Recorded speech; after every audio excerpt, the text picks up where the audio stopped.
Hi, Kim. Hi, Jason. It's so nice to see you for another Purple Figs. It's been a while. Oh, it has been a while, but it's ever in the back of our heads and always in the front of our hearts, I think. Absolutely. We love doing this. We love sharing our gallery, and of course, here at Cotuit Center for the Arts, we love sharing our art as well.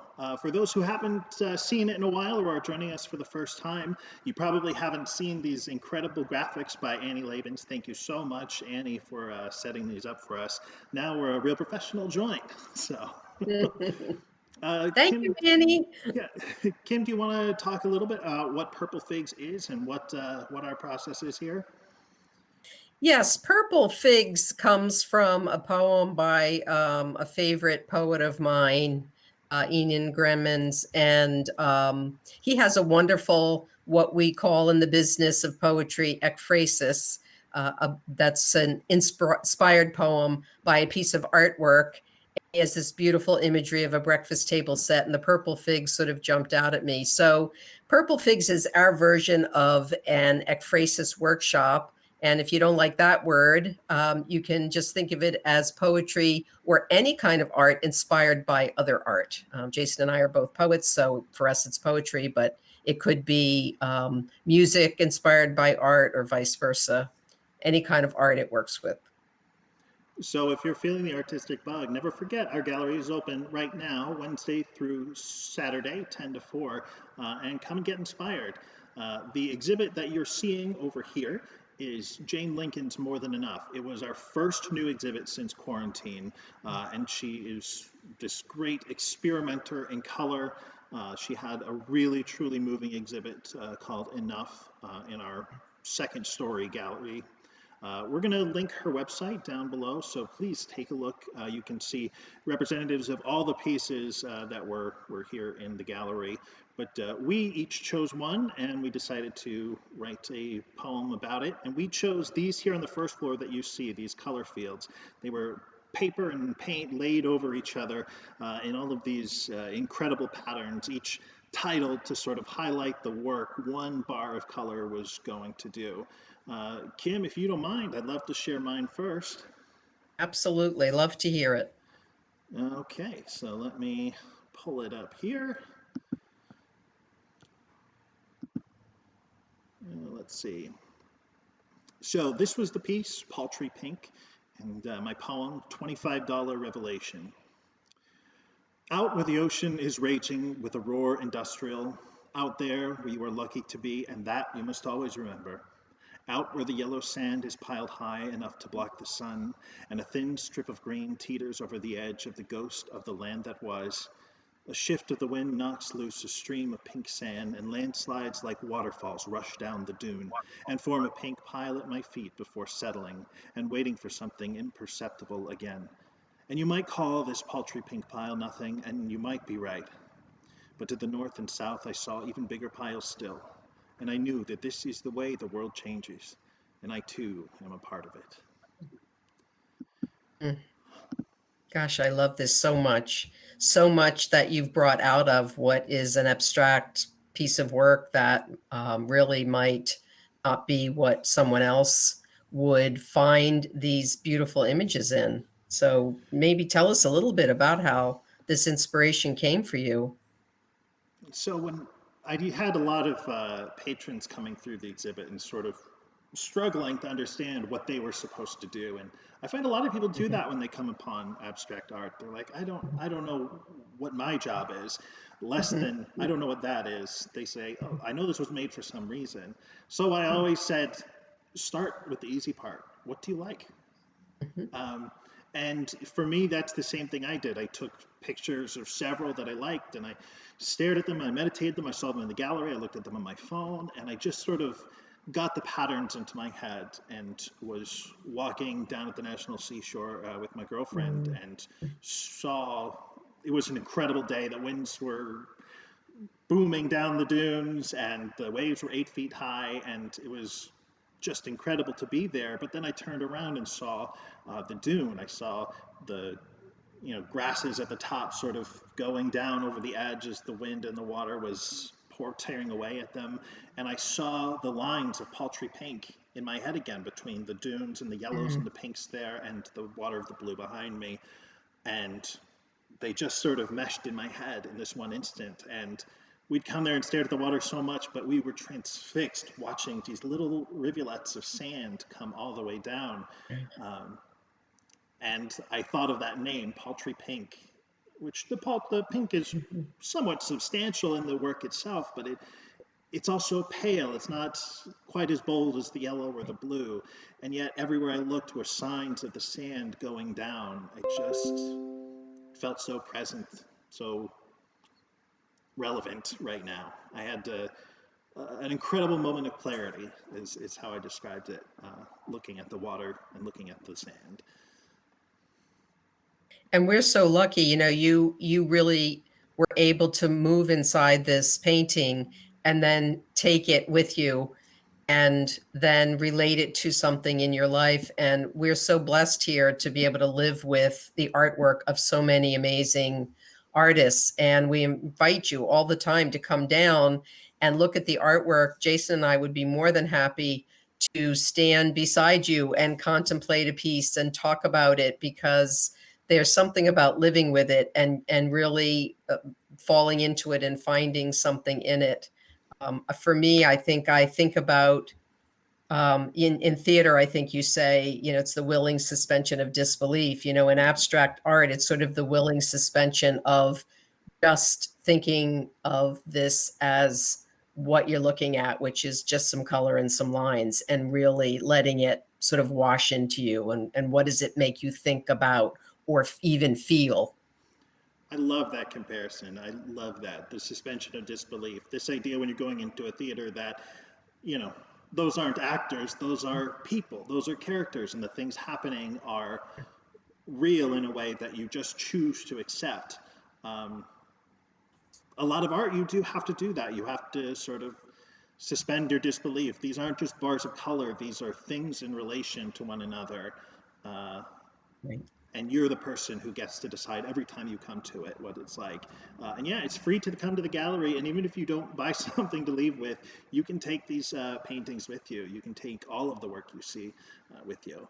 I would love to hear your poem next, Kim, because it's a real whiz banger. I really love it.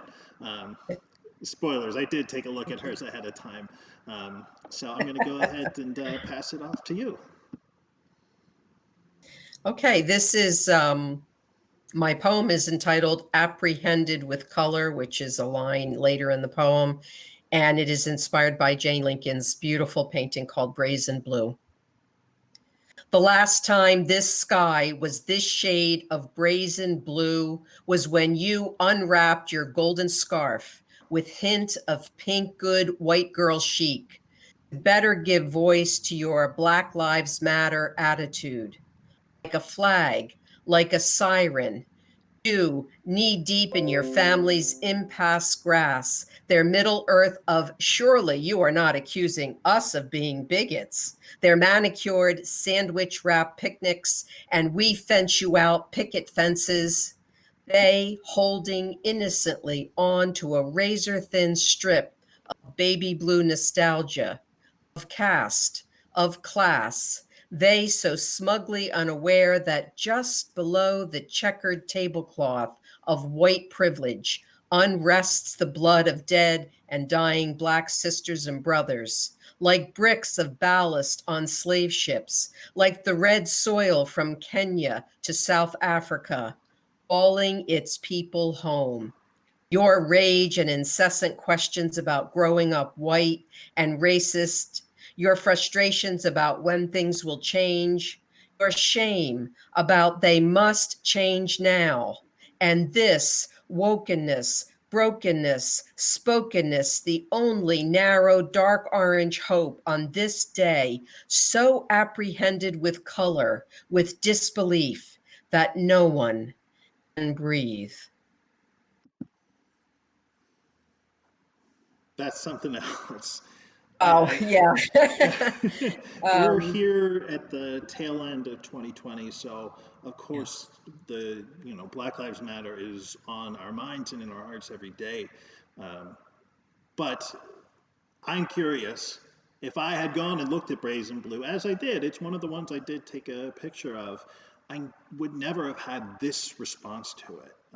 Tell me a little bit about why Brazen Blue inspired this poem. I think some of it is it called to me, it's like, Michelangelo talking about his sculpture, and he didn't so much sculpt the David as he did release the David from Mm, the block of marble.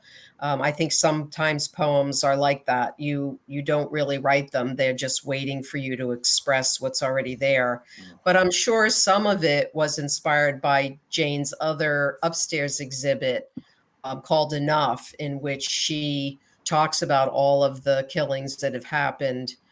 And it's a just a was a powerful, almost breathtaking, and that not in the most beautiful sense of breathtaking, exhibit about our culture and our society, and that dark place that we are in with so many killings in our country. And so I think that was in the back of my mind, having seen that exhibit as well. I know exactly what you mean. I mean, mine, of course, is not direct in the way yours was, but I walk every day troubled by this idea of Mhm. the world is not what I want it to be right now. And what can I do about that?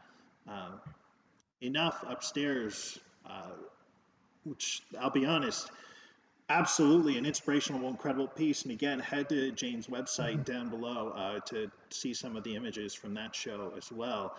Um, it was almost too much for me to handle at once. Um, Creating the labels for it, I make the labels for each exhibit at the center. Um, I had to stop twice. I broke down, and I was just looking at numbers. It was the name of an event and the number of people who died in that event, and it Yes. was overwhelming. Which was why I was glad these color fields were down here, because these Mhm. patterns, these colors, they create this meditative place that I can prepare myself to go upstairs and see her exhibit, or come back down afterwards Yes. and sort of Yes. decompress a little bit. Um, Mhm. Let me pull up Absolutely. our pictures here, the two of us, Paltry Pink and Brazen Blue. Did you have any more thoughts about the paintings you wanted to share, or anything else about the exhibit or art?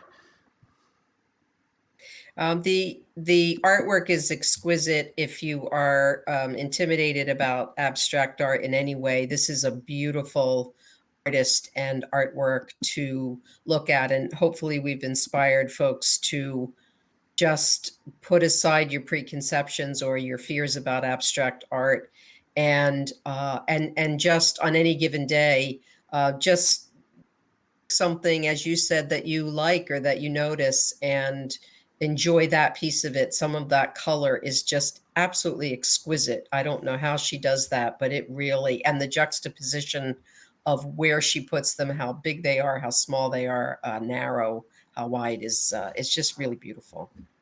The great thing talking to Jane about this was the realization that these bars of color that you see above you, or above us, I guess, it's what every single painter does when they take a brush to canvas.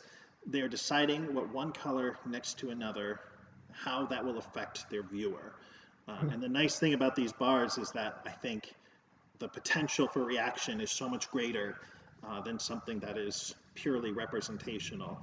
Um, as you can see from our two pieces, if we had asked 100 poets to write pieces based on these two paintings, I can't imagine any of them coming up with the same things that we did.